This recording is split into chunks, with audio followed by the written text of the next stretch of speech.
அதே மாதிரி you know it is a diabetes capital. You are cracking down on tobacco, you should crack down on sugar consumption. So you have not, even the rest of the world has not started to crack down on sugar. அதுக்குள்ளேயே பயந்துக்கிட்டு Pepsi and Coke have gone to health drinks. ITC is now so worried. For the last 25 years, ITC is working on creating other brands. ITC is today's India's largest food company. ITC is India's largest food company. It's trading at 25 times earnings, whereas 28 times earnings. Whereas Nestle is trading at 60 times earnings. But ITC is a bigger food company than Nestle. I estimate, in spite of all this, to ban cigarette will take 25 years more. So, even if market moves now, all the corporates will change into health foods with the same brand. But to phase out sugar will take your son's lifetime.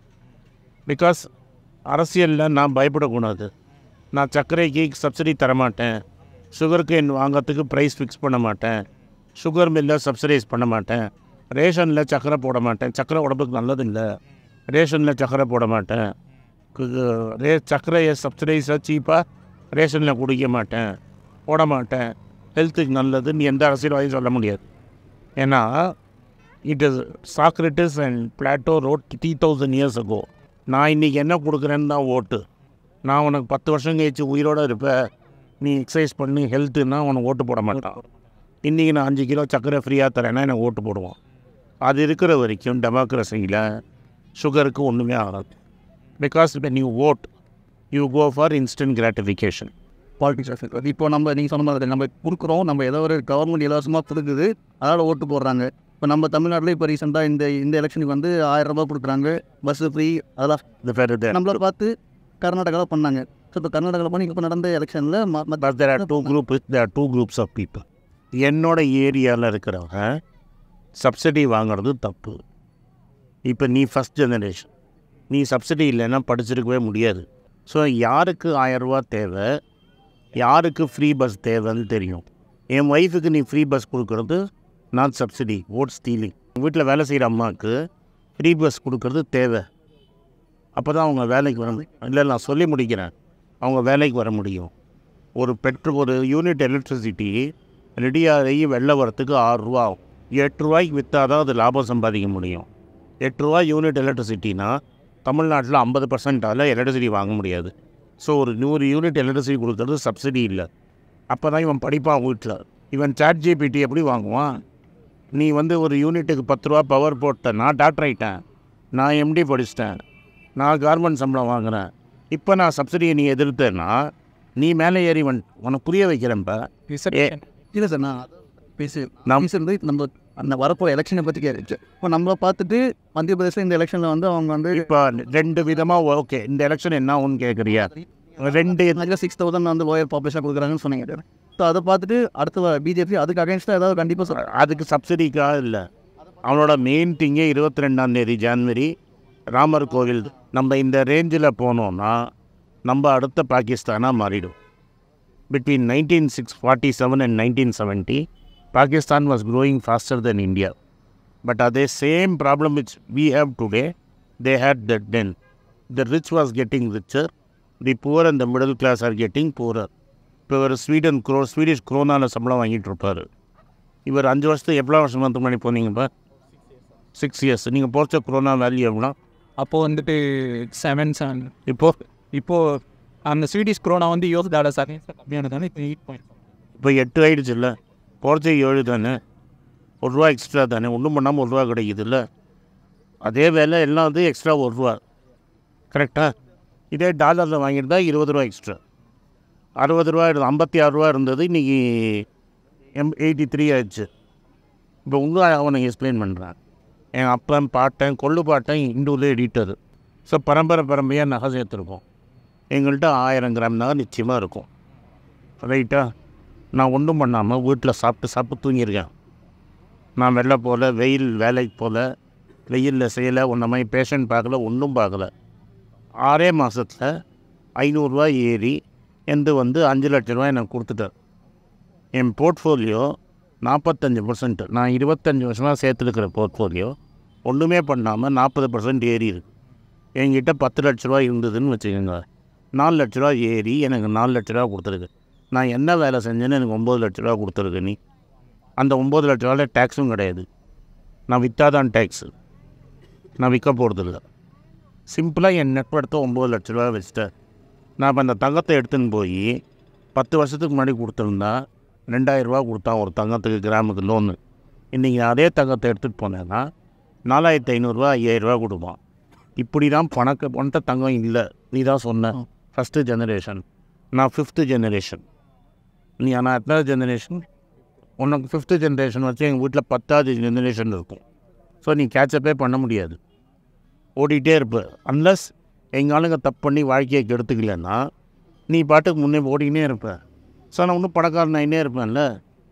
To such an extend ஒரு பெரிய industrialist அவன் doctor இல்லாவுக்கு 460 கோடி ரூபாய்க்கு chain கொடுத்துருக்குறான். எவ்வளோ பேர் இந்தியாவில் 460 கோடி ரூபா வச்சுருமா? எல்லோரும் டாட்டாவை, அதான் தான் நான் டாட்டாவை மதிக்கிறது. அவன் 1 பெட்ரூம் வீட்டில் உட்காந்துன்னு இருக்கிறான். எல்லோரும் டாட்டா ஆகிட முடியாது. எல்லாருக்கும் அவன் சுயநலம் தான் முக்கியம். அதனால இந்த நாட்டோட துரதிருஷ்டம், சுயநலம் பார்க்காதவனா விரட்டிட்டு ஒரு ஹிந்துங்கிற மாயையில் ஏமாற்றி உங்களை ஏமாற்றிட்டு இருக்கிறான். அதனால் என்னென்னா எனக்கு தான் அட்வான்டேஜ், நான் தான் சந்தோஷப்படணும். 40% இருந்த என் டேக்ஸை 25% ஆக்கிட்டான். எனக்கு வேலை செஞ்சு என் தங்க விலையை ஏற்றுறான், என் ஸ்டாக் விலையை ஏற்றுறான். அவன் என்ன கேட்குறான், நீ ஏன்டா கம்ப்ளைண்ட் பண்ணுறாங்கண்ணா? உன்னை வெளில வர சொல்ல, வீட்லேயே இருக்க சொல்கிறேன், உனக்கு ஸ்டாக் விலையை ஏற்றி கொடுக்குறேன், உனக்கு வந்து தங்க விலையை ஏற்றி கொடுக்குறேன், உன் டேக்ஸை குறைக்கிறேன், நீ ஆள்றா ராசா மாதிரி இருறாங்கிறான்.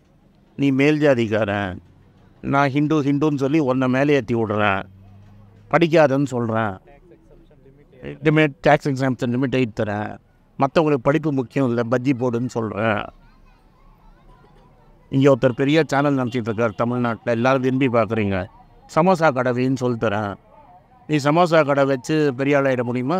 ஸோ அவன் என்ன பண்ணுவான், நான் வந்து இப்போ வந்து அனில் அம்பானின்னு ஒரு ஆளுக்கு மட்டும் 1 லட்சம் கோடிக்கு மேலே தள்ளுபடி பண்ணியிருக்காங்க. ஒரு நாளைக்கு அவனை ஈடி கூப்பிட்டதில்லை, ரைட்டா? 2 விவசாயி, அவன் பிஜேபி மெம்பர், 2 பேருக்கும் லேண்ட் டிஸ்பியூட்டு. அவன் பேங்க் அக்கௌண்ட்டில் 450 ரூபா பணம் இருக்குது. அவனை என்ஃபோர்ஸ்மெண்ட் டைரக்டரேட் கூப்பிடு. சார் இப்போ நியர், இப்போ எலெக்ஷன் வரதுக்கு நியராக நம்ம காங்கிரஸ் இப்போ இன்னைக்கு சப்சிடினால ஓட்டே கிடையாது. இப்போ ஓட்டு எதுனால மாறும்னா சவுத்து வேறு மாதிரி ஓட்டு போடும். இப்போ இது ஏன்னா நீ படித்தவன், நீ அவனுக்கு ஏமாற மாட்ட. நேற்று பொய் சொன்னான் விவேகானந்தா, ஏதோ அவன் தத்து எடுத்து வளர்த்த மாதிரியும் விவேகானந்தா ஜாதி அரசியல் பேசின மாதிரியும் அவன் பேசினான். அதனால தான் நேற்று ரொம்ப வீடியோ போகல. நேற்று அவர் கேட்டார், நீங்கள் வீடியோ போகலன்னா நம்ம 2000 பேர் தான் பார்த்துருக்கான் அந்த மக்கள் பேச்சு வீடியோவை. ஆக்சுவலாக விவேகானந்தா யார்? எங்கள் அம்மாவுக்கு தான் குரு அவர். விவேகானந்தா யார்? அவர் மீன் சாப்பிடுன்னு சொல்கிறாரு, மாம்சம் சாப்பிடுங்கிறாரு. அந்த காலத்தில் சிகரெட் டேஞ்சர்னு தெரியாது, டெய்லி தம் அடிச்சிட்டு இருந்தார். இந்த நாட்டு வைத்தியத்தெல்லாம் நம்பி ஏமாந்துடாதீங்கிறாரு. எல்லாத்தையும் ஃபேக்ட்ஸை கொஸ்டின் பண்ணுங்கிறாரு. கோவிலுக்கு முன்னாடி போய் உட்காந்து ரிச்சுவல்ஸ் பண்ணாதேங்கிறாரு. அதெல்லாம் இவன் சொல்லுவான். உனக்கு அதான் சொல்கிறேன், உங்களை வந்து வாட்ஸ்அப்பில் பொய் போகிற பண்ணி உங்களை ஏமாத்துறாங்க. அதனால தான் நான் வந்து இதெல்லாம் இங்கே பேசுகிறது. உடனே அவங்களாம் என்ன சொல்கிறாங்க, நீ வெறும் ஸ்டாக் மார்க்கெட் மட்டும் பேசு. ஃபஸ்ட்டு அவனுக்கு என்ன வருத்தனா என் மேலே கேஸ்லாம் கொடுத்துருக்காங்க. ஏன்னா ஸ்டாக் மார்க்கெட்டில் இந்த விஷயம் தமிழ்நாட்டில் யாருக்குமே தெரியாது. 10 பேர் 15 பேருக்கு தெரியும். அவன் மட்டும் காசு பண்ணின்னு இருக்கிறான். இதை ஏன் ஓப்பனாக நீ வந்து ரோட்டில் போகிறவங்களாம் மைக் போட்டு சொல்லி கொடுத்துன்னு இருக்கிற? இது வேத ரகசியம், நம்மளே வச்சுப்போம், நாங்கள் மட்டும் பழிச்சிக்கிறோம். நீங்கள் எதுக்கு ஒரு ரோட்டில் போகிறவனுக்கெல்லாம் இது எதுக்கு சொல்லி கொடுக்குற? என்ன பைத்தியக்காரனா நீ? அதே மாதிரி மன்மோகன் சிங் என்ன பண்ணான், எவன் வேணால் படிக்கணும்னு ரைட் டு எஜுகேஷன் கொடுத்தான். பெரிய ஸ்கூலில் கூட எவன் வேணால் படிக்கணும்னு. எனக்கு தெரிஞ்சு நானே லிஃப்ட் ஓட்டினவன், சத்துண ஆயா பொண்ணு பையன், அவன்லாம் வந்து எஜுகேஷன் லோன் வாங்கி இன்ஜினியரிங் படித்து தம்பி மாதிரி வெளிநாட்டில் இருந்து படித்து இன்றைக்கி பணம் சம்பாதிச்சிருக்கிறாங்க. அது எப்படி எஜுகேஷன் லோன் இல்லாமல் முடியுமா? நான் அவரையே பார்த்து கேட்டேன் ஒரு வாட்டி, மன்மோகன் சிங்கே பார்த்து கேட்டேன். இது மாதிரி சொல்கிறாங்களே, இந்த bad debt ஆகிடும்னு.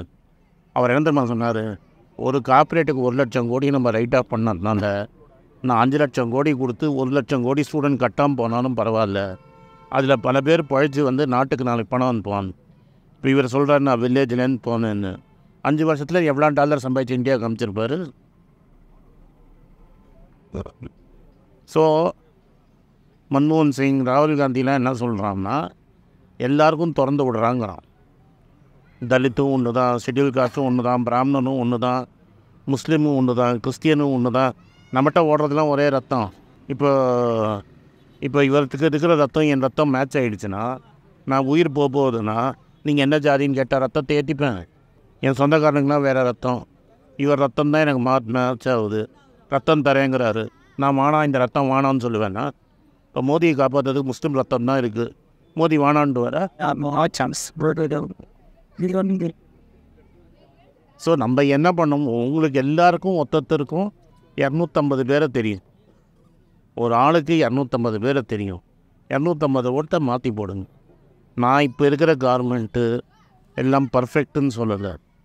But N life முடிஞ்சிருச்சு. இன்னும் 25 வருஷம் தான். எனக்கு 56 வயசு. ஹெல்த்தியாக இருந்தால் இன்னும் 25 வருஷம். நீங்கள் உங்கள் வயசு 50 வருஷம். நீங்கள் பாகிஸ்தான் ஆகிடாதீங்கன்னு நான் சொல்கிறேன். எங்களுக்கு முன்னோர்கள் நல்லா பண்ணிட்டு போயிட்டான். சர்தார்ஜி பண்ணிட்டான், கலாம் பண்ணிட்டான், MS சுவாமிநாதன் பண்ணிட்டான், ராஜீவ்காந்தி பண்ணிட்டான். இதெல்லாம் நாங்கள் அனுபவிச்சிட்டோம். முட்டா பசங்களாம் இதை ஏமாந்து கொடுத்துடாதீங்கடா, பாகிஸ்தான் ஆகிடுவீங்கடான்னு சொல்கிறான். வாங்கிட்டா உங்களுக்கு வாங்கிக்கலையா? நான் பேசணும். அப்படி இல்லை, நம்ம தான் பேசணும். பேசி தான் மாற்றணும். ஒரு டெமோக்ரஸிங்கிறது பேசினா தான் தெரியும். நான் பார்க்குறதுல என் தம்பிலாம் கமெண்ட் படிப்பாங்க. என்ன கமெண்ட்டில் அசிங்கமாக திட்டுவாங்கண்ணா. திட்டட்டும். ரொம்ப அசிங்கமாக திட்டுவாங்க. அங்கே தொகுதிகள்லாம் குத்துக்கிட்டே பிரிச்சிடுறாங்க சார். அதுதான் ப்ராப்ளம். அதுதான் நீங்கள் 2026 அது பெரிய ப்ராப்ளமாக வரும். இதில் என்ன ப்ராப்ளம்னா, யங்ஸ்டர்ஸு நீங்கள்லாம் இப்போ என்கிட்ட எல்லோரும் பேசுகிறோம், காங்கிரஸ் ஒன்றும் பண்ணல. காங்கிரஸ் ஏன் பண்ணணும்? காங்கிரஸ் உங்களுக்கு ஜெயிச்சு நாட்டை கொண்டு வந்து கையில் கொடுத்துட்டான். உன் நாடு நீ தானே வேலை செய்யணும். ராகுல் காந்தி வரணுமா, எனக்கு பவர் கொடுப்பானா, என்னை வட்ட செயலாளர் ஆக்கினா நான் வேலை செய்வேன்னு. டேய், அவன் 56 வயசு ஆகுது. அவன் குழந்தை, அவன் லவ் பண்ணியிருக்க மாட்டானா? அவனும் மனுஷன் தானே. அவன் பணக்கார ராஜா வீட்டு பையன், அவனுக்கு லவ் வந்திருக்காத? அவன் ஒரு சிகரை பிக்கப் பண்ண வேணான்னு நினச்சிருக்க மாட்டானா? அவனுக்கு படித்த படிப்புக்கு ஆக்ஸ்ஃபோர்டில் படித்ததுக்கு வெளிநாட்டிலே செட்டில் ஆவானான்னு நினச்சிருப்பானா? அந்த ஆசை பாசம்லாம் கிடையாது.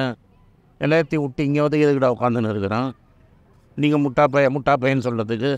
டேய், இவன் 10ஆம் கிளாஸ் எக்ஸாம் பாஸ் பண்ணாங்கிறான் மோடி. அந்த ஊரில் அவன் சொன்ன வருஷத்தில் அந்த ஊரில் 10ஆம் கிளாஸ் எக்ஸாமே நடக்கலை. நீ 10ஆம் கிளாஸ் பாஸ் பண்ணுறங்கிற, ஆரணியில் பாஸ் பண்ணுங்கிற. அந்த வருஷத்தில் ஆரணியில் 10ஆம் கிளாஸ் எக்ஸாமே நடக்கலன்னு எப்படி பாஸ் பண்ணியிருப்ப? அதை விட்டுட்டு இந்த ஆள் படித்ததை பொய் நீ சொல்லின்னு இருக்கா, அதை நம்பிட்டு இருக்கோம். நம்ம படித்தவன் பேசவே மாட்டான். மன்மோகன் சிங் 10,000 ஸ்பீச்சு கொடுத்துருப்பான். ஆனால் நீங்கள் எனக்கு பிம்பம் க்ரியேட் பண்ணிட்டீங்க.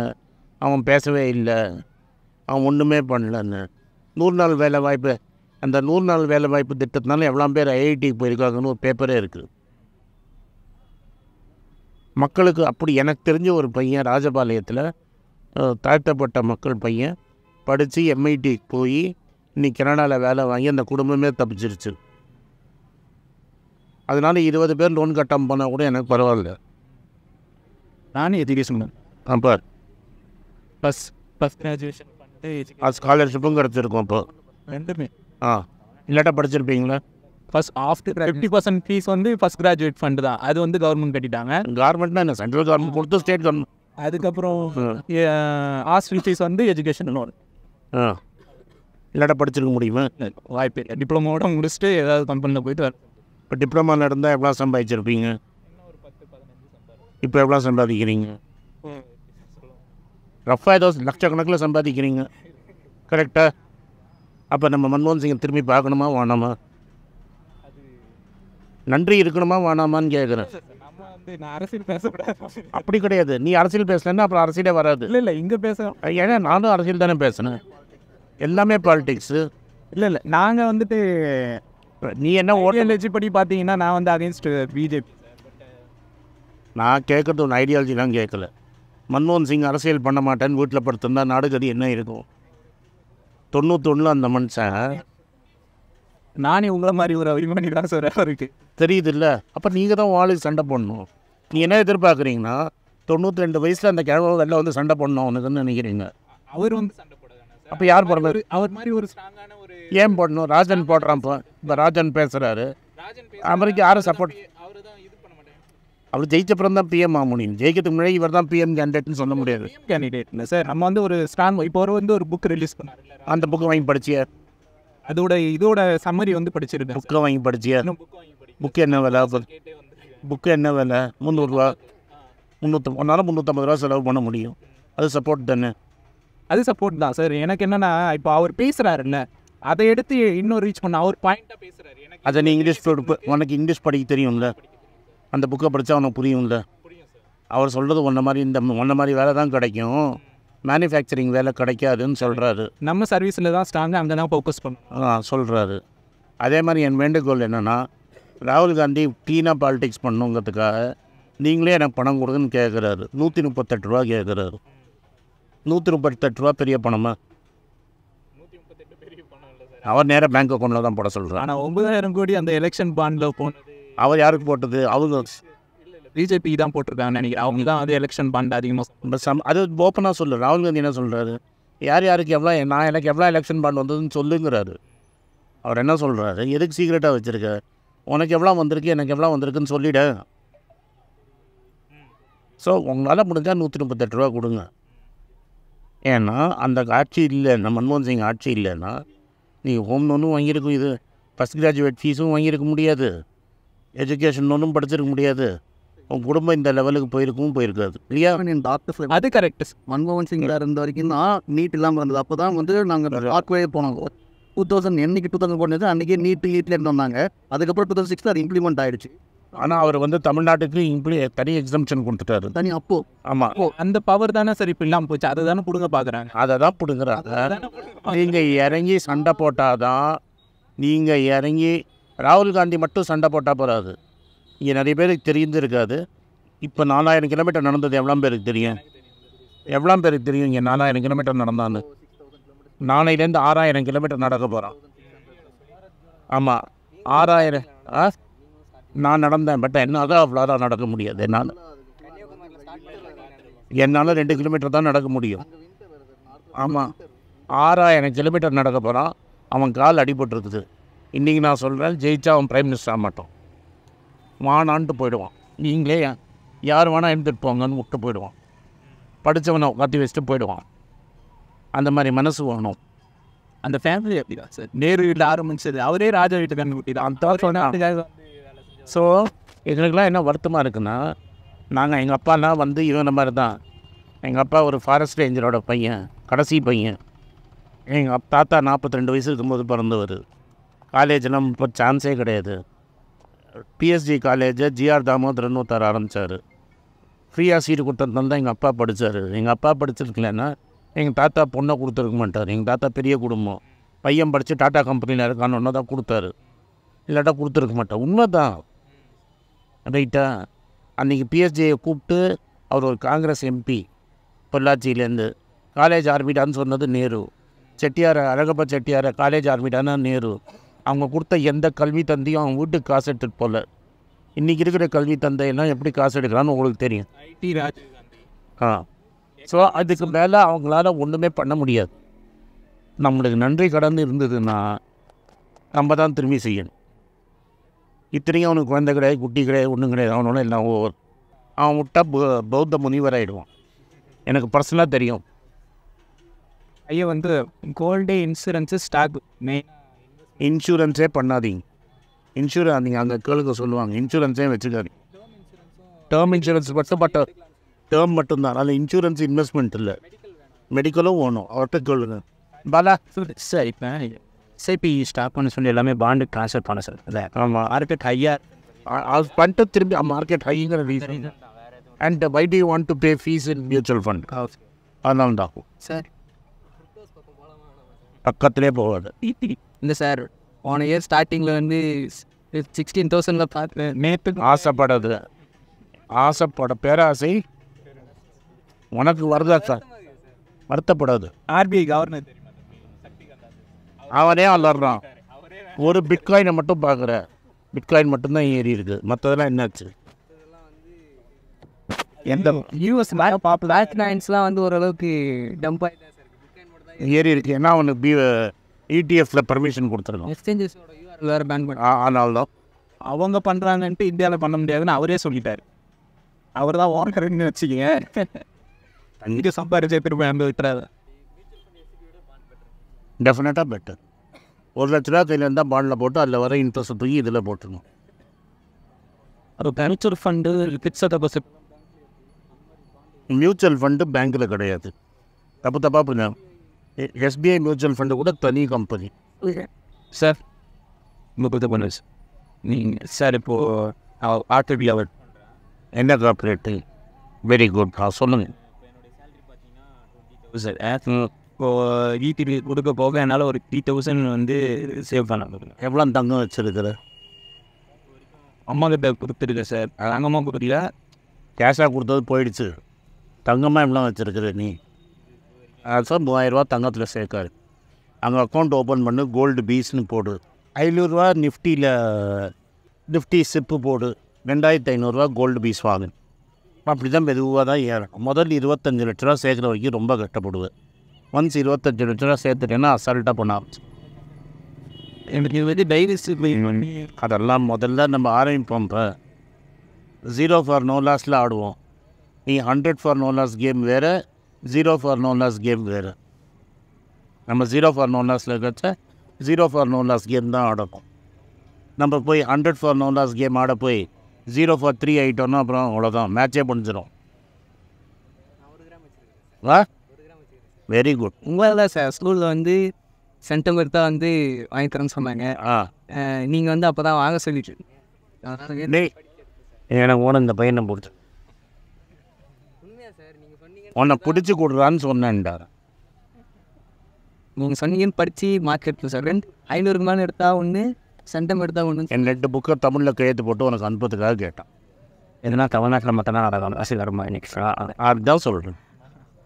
நிறைய பேர் அதெல்லாம் பண்ணாலும் இப்போ வந்து காலேஜ் வந்து வேறு மாதிரி இருக்குது சார். எதுவும் இதுவும் கடந்து நீ கவர்மெண்ட் காலேஜில் போய் சென்டர் அது உனக்கு நீ எனக்கு நான் பண்ணித்தரேன். இப்போ என்ன ஃபஸ்ட் இயர் தானே முடிச்சிருக்கிற? முடியல சார். BSc first year. எவ்வளோ மார்க் வாங்கினேன் 12th? அப்போ கவர்மெண்ட் இன்ஜினியரிங் காலேஜே கிடச்சிருக்குமே. ஆனால் அப்போ வேறு என்ன கிடச்சிருக்கும்? இது எழுதணுமா? மேக்ஸு. சரி, உன் பேர் என்ன? ஞானானந்தம். தானானந்தம். காலேஜுக்கு வரலமே அவனும் கேட்கவே மாட்டான் உன் காலேஜில். கற்றுக்கணும் தானே சார் போகிறேன். எனக்கு கற்றுக்கணுமா? காலேஜுக்கு போகணுமா?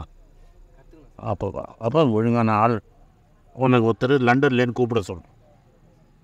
படிக்கிறேன்னா ஃபஸ்ட்டு புக்கு என்ன படி? எதில்? மாதிரி காலேஜ். இப்போ மார்க்கெட்டா? நான் எல்லா குப்பையும் படிப்பேன். அதனால் நீங்கள் இன்வெஸ்ட்மெண்ட்டுக்கு என் பச்சை புஸ்தகத்தை படிங்க. அப்புறம் இங்கிலீஷில் பீட்டர் லிஞ்சோட புக்கை படிங்க. இங்கிலீஷ் வராதுன்னா என்னோடய சேப்பு புக்கை 2வது படிச்சிடுங்க. வேறு ஏதாவது கேட்கணுன்னா சொல்லுங்க, உங்கள்கிட்ட க்ளோஸ் டெஃபினட்டாக மீட் பண்ணாது நட்டம். அதை நான் வந்து உங்கள் ஃபேமிலியை கன்வின்ஸ் பண்ண முடியாது. அதை நீ தான் கன்வின்ஸ் பண்ணணும். கோல்டை பார்த்து பயந்தா நம்ம என்னடா பண்ண முடியும்? நீ சம்பாதிக்கிற காசு அதில் போடாது. நீ சம்பாதிக்கிற காசை வேற எங்கேயாவது போடு. ஓகே.